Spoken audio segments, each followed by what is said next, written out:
The journal should have contained nothing except sermons, household accounts, and the private reflections of a minister who had been dead for more than 3 centuries. Yet a photograph hidden beneath its repaired binding showed Olivia as a child beside the mother she had been told never to search for. She recognized the church steps, the leafless maple tree, and the oversized coat she had worn the winter before her name changed. But the third figure in the photograph had been scratched away so violently that the paper had nearly torn. Adrian stood across the library table holding the image by its edges, his gray eyes moving from the faded ink beneath the photograph to Olivia's face, while the electronic lock on the oak door clicked into its evening security cycle. Before she could decide whether to lie, he turned the photograph over and revealed a sentence written in her mother's unmistakable blue hand. "If Olivia remembers the 7 bells, do not let her leave alone."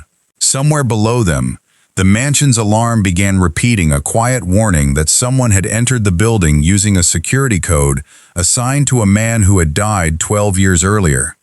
Adrian crossed to the control panel without approaching Olivia, checked the access log, and called his security director while keeping his voice low enough to avoid turning concern into panic.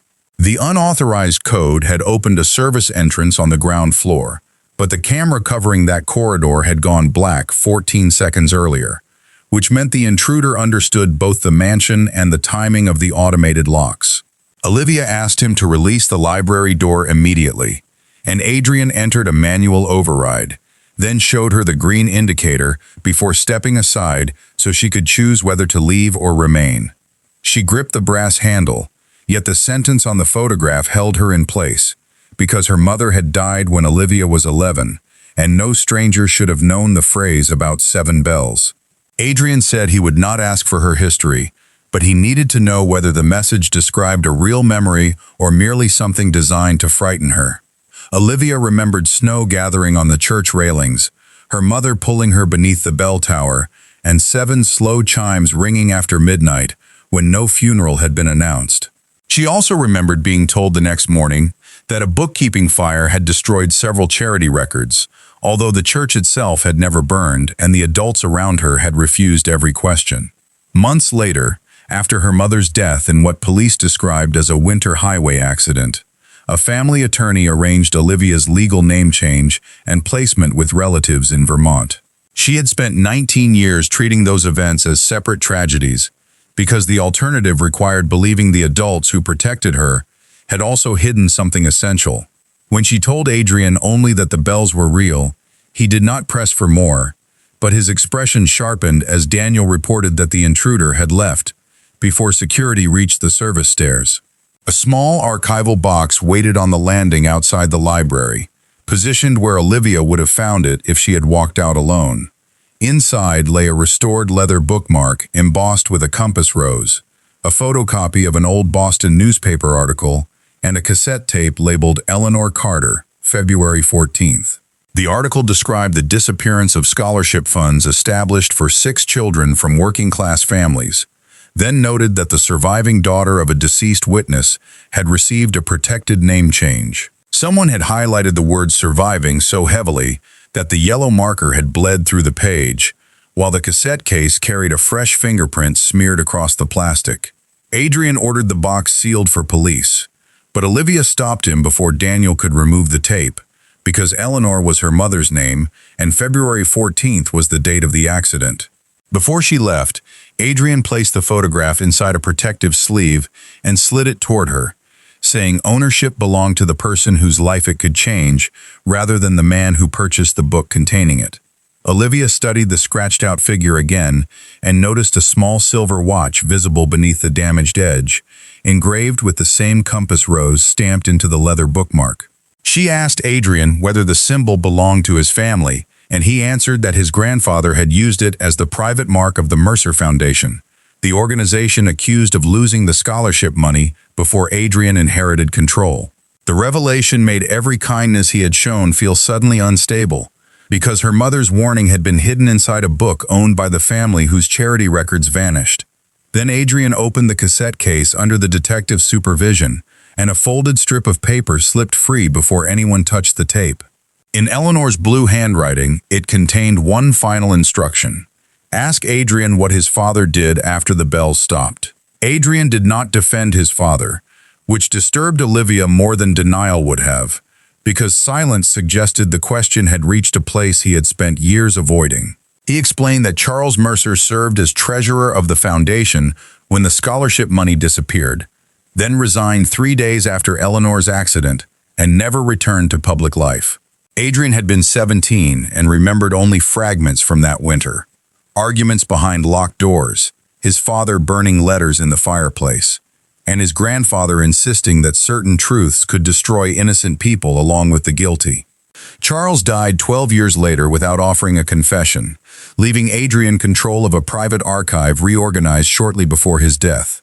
If Eleanor's message was genuine, Adrian said, his family might have preserved evidence while publicly pretending none existed. They listened to the cassette in the presence of Daniel and the detective, using an old recorder retrieved from the mansion's storage room because the tape was too fragile for ordinary equipment.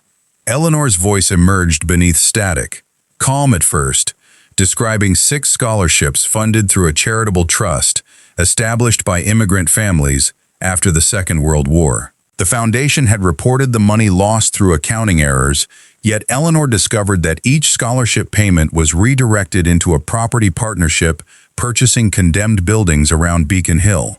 She believed the transfers were hidden beneath maintenance expenses approved by Charles, although another man authorized the final withdrawals using the initials RW. Before Eleanor could identify him, the recording warped, then resumed with her warning that the 7 bells were not a signal of mourning, but proof that a witness had reached the church safely. The tape ended after Eleanor instructed Olivia to find Thomas Whitaker, the church caretaker who had watched someone exchange a ledger beneath the bell tower on the night of the storm.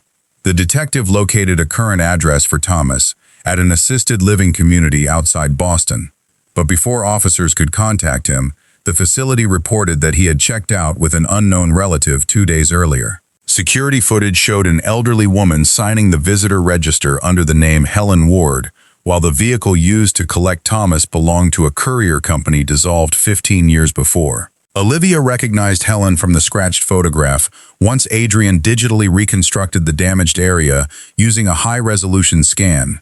She had been the family attorney who arranged Olivia's name change after Eleanor died. The woman Olivia had believed was protecting her childhood now appeared connected to both the hidden evidence and Thomas's disappearance. Olivia wanted to confront Helen immediately, but Adrian argued that accusing her without knowing whether Thomas left voluntarily could endanger the only witness they possessed.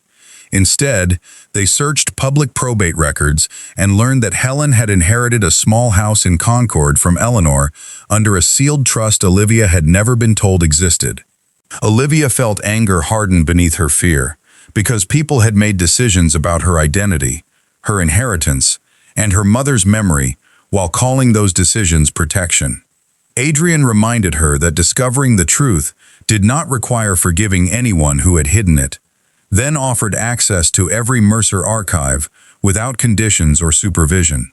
In the foundation basement, they found boxes from the missing scholarship years arranged too neatly, with gaps where original ledgers should have been and replacement summaries printed on paper manufactured a decade later.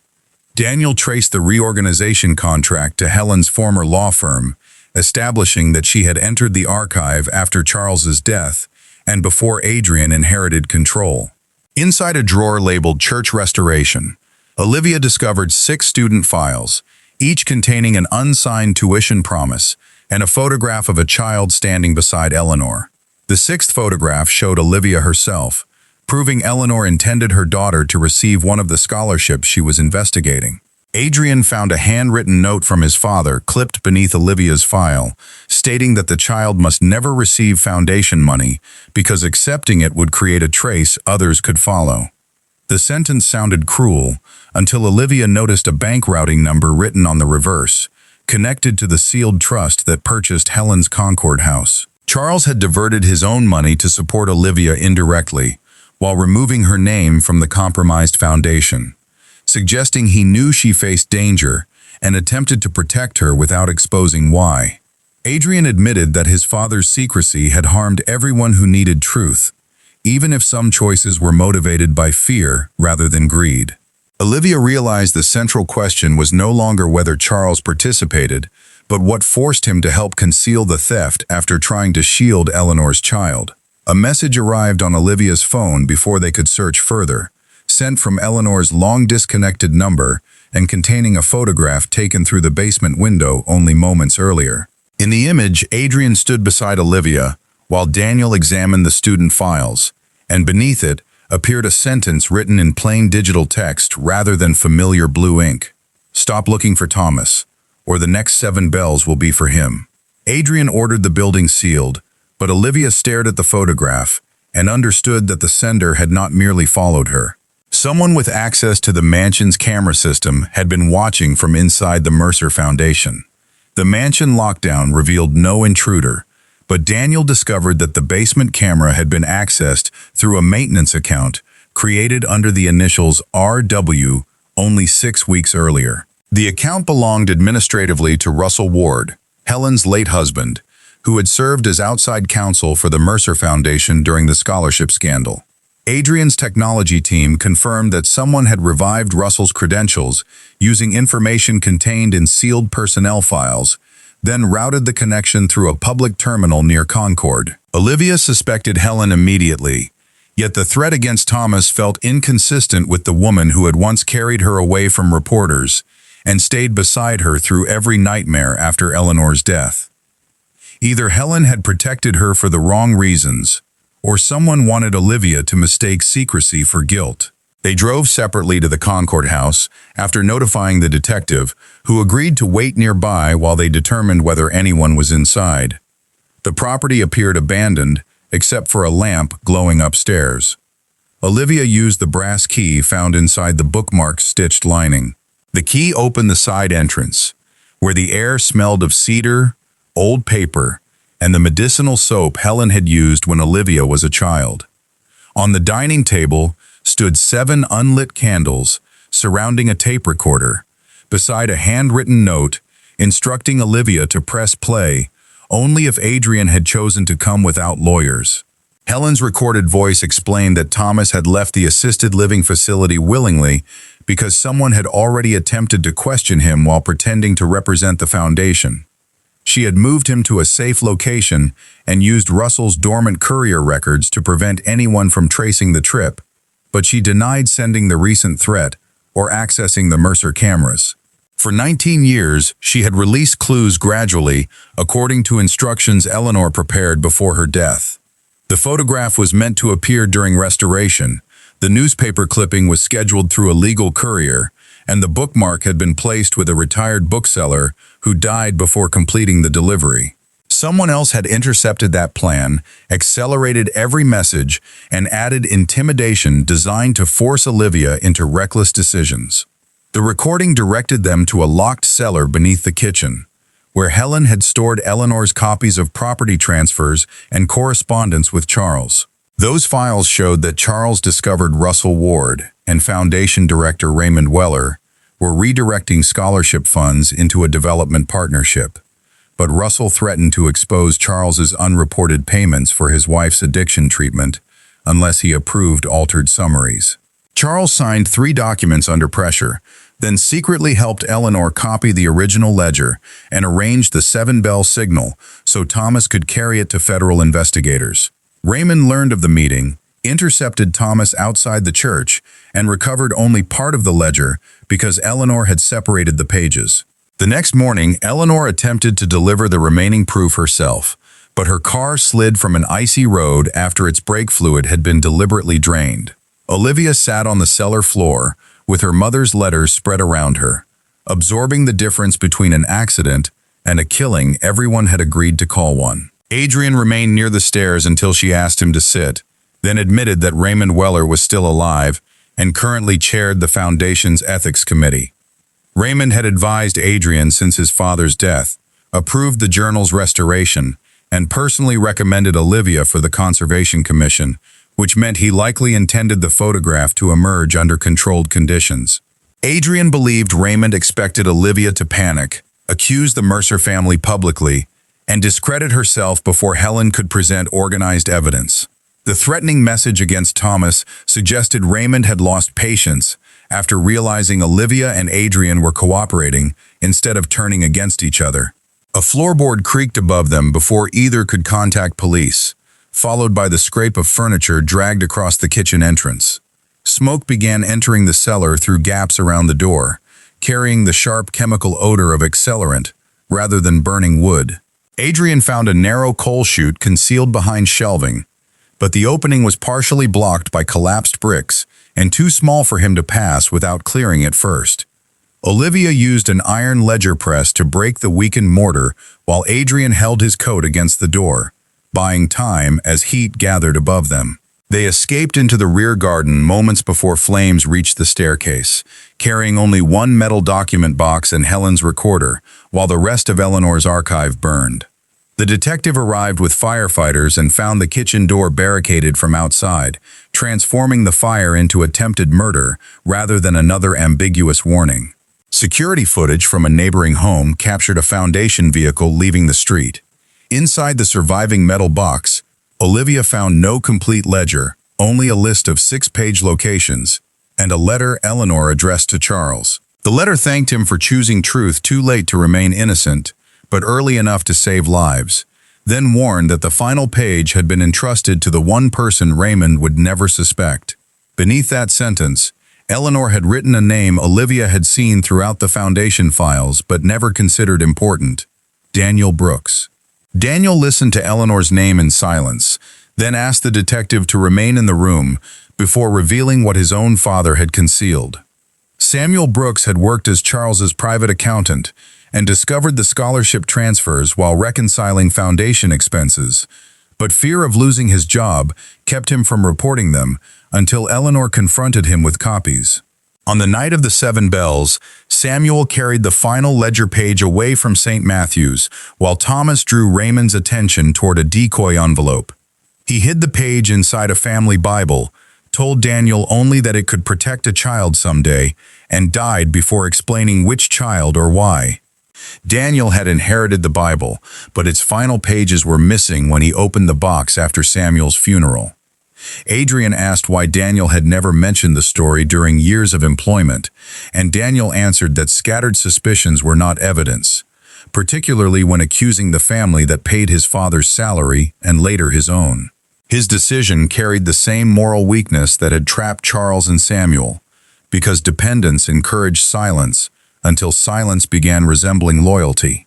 Olivia refused to condemn him before understanding whether the missing page had been stolen or moved, then asked who possessed access to his father's belongings after the funeral. Daniel remembered Raymond attending privately, offering condolences and spending several minutes alone in the study while Daniel spoke with the minister. That memory suggested Raymond believed he had recovered the final page, yet Eleanor's letter insisted it remained with someone he would never suspect. At Daniel's apartment, Olivia discovered that Samuel's Bible had a replacement leather cover concealing a brass rubbing and a safe deposit key marked with Ruth Brooks's name. The original branch had closed, but bank records showed its boxes were transferred to a central vault requiring probate documents and a court order. While attorneys prepared the request, Raymond moved first by calling an emergency meeting of the Foundation Board and accusing Adrian of manufacturing evidence to seize unrestricted control. He released private correspondence showing Charles's signatures on altered reports, then portrayed Olivia as an unstable claimant using childhood trauma to extort the Mercer estate. By afternoon, the library suspended Olivia pending investigation. Donors demanded Adrian's resignation, and strangers gathered outside both workplaces holding cameras. Adrian proposed releasing the cellar files immediately, but Olivia stopped him because Eleanor's letters contained names of scholarship families who had never consented to public exposure. She understood that proving her own history by sacrificing other people's privacy would repeat the Foundation's original arrogance. Instead, she recorded a brief statement confirming the existence of an active police investigation, acknowledging her personal connection and refusing to publish documents until affected families received notice. One family possessed an old tuition denial bearing Raymond's handwritten authorization, while another retained a canceled check showing scholarship money rerouted to the development partnership. The court approved emergency vault access after the fire, and public intimidation established a risk of evidence destruction.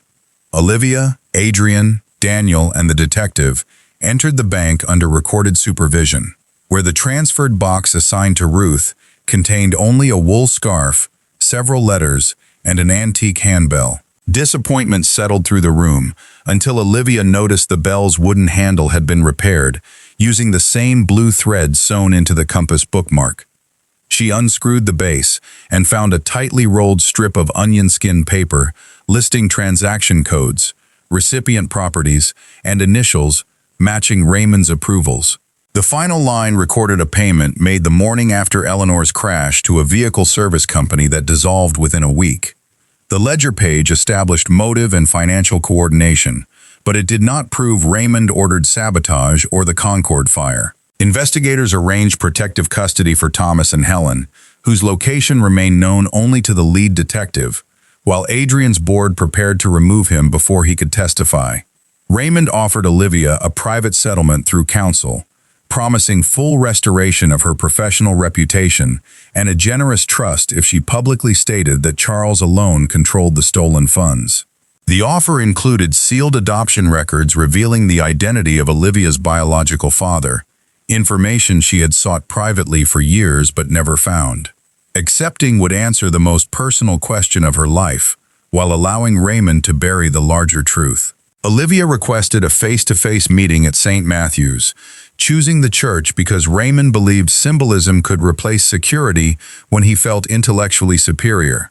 She agreed to wear a recording device only after prosecutors confirmed the legal requirements, and Adrian accepted her decision despite wanting to take the risk himself. As dusk gathered around the bell tower, Raymond arrived carrying a thin folder and the patient smile of a man accustomed to presenting control as mercy. He placed the sealed birth record on the pew between them, then told Olivia that Eleanor had died protecting a lie about the man who fathered her. When Olivia asked what lie could justify stolen scholarships and attempted murder, Raymond's smile faded.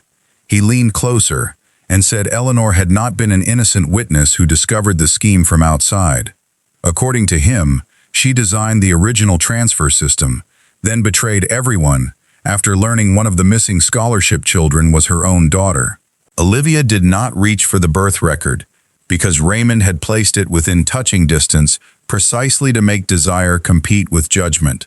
She asked him to explain how Eleanor could design a transfer system years before joining the foundation, and Raymond replied that she worked informally through Russell Ward while studying archival administration.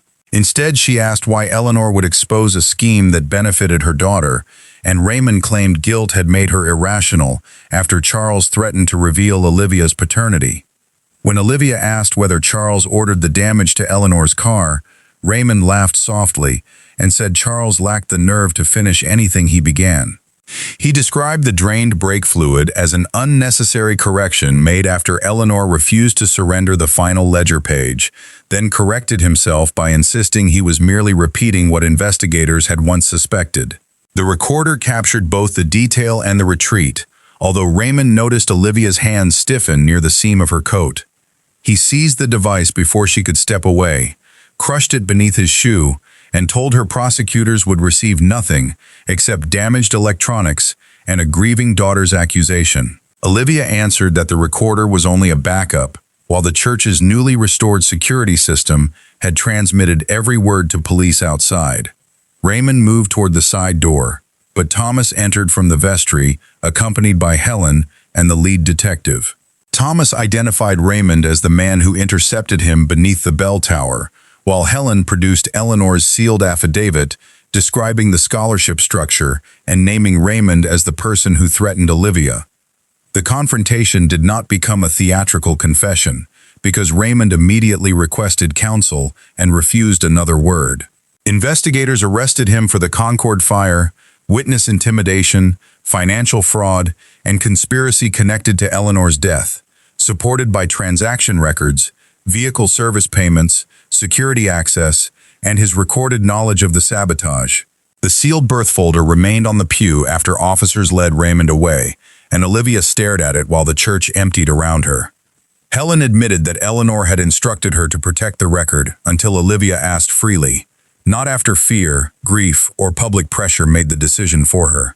She also confessed that accelerating the original clue schedule had never been part of Eleanor's plan.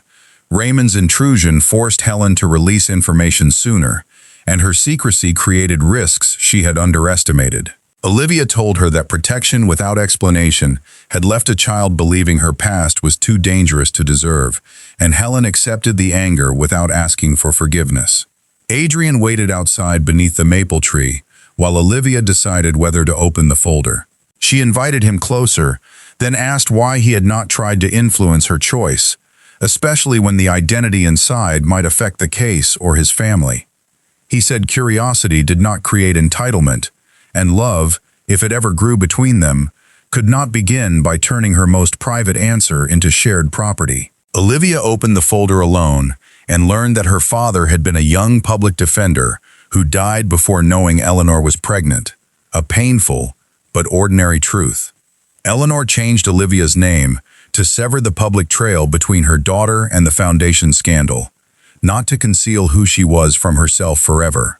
The trial began 7 months later, after federal prosecutors combined the scholarship fraud with obstruction, arson, and conspiracy evidence. Charles' signatures remained part of the record, and Adrian testified that his father enabled the scheme through fear, then attempted partial repair without accepting public responsibility. That honesty cost the Mercer family substantial civil settlements and forced Adrian to resign temporarily from the foundation, while an independent board reviewed every historical grant.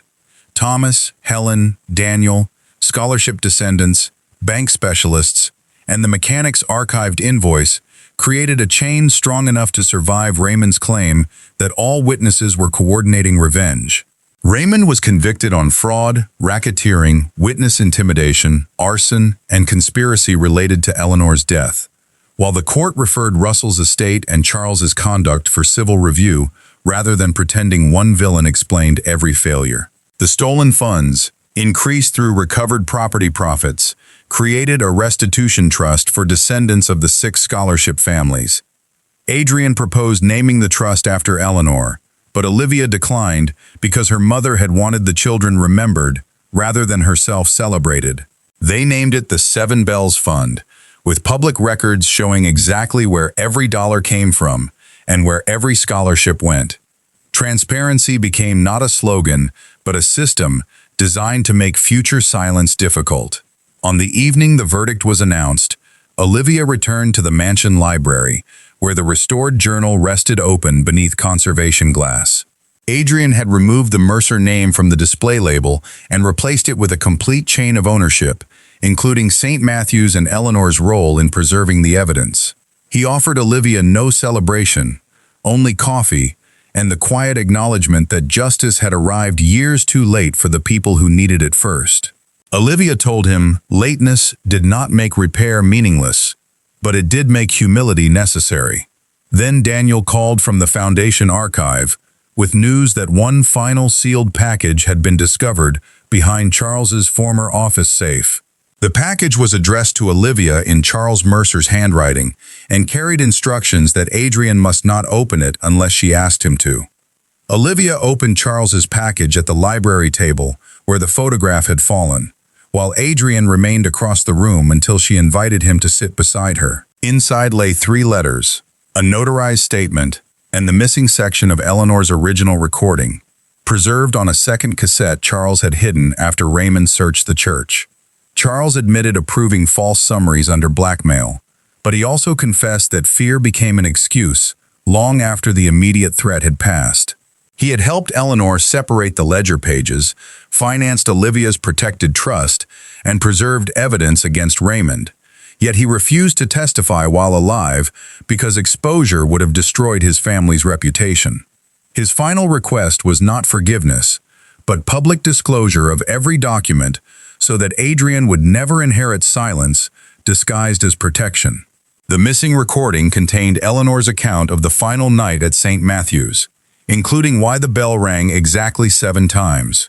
Each chime represented one person carrying part of the truth: Eleanor, Thomas, Charles, Samuel, Helen, Ruth, and the child whose future they hoped to preserve. Olivia had never been expected to solve the crime alone.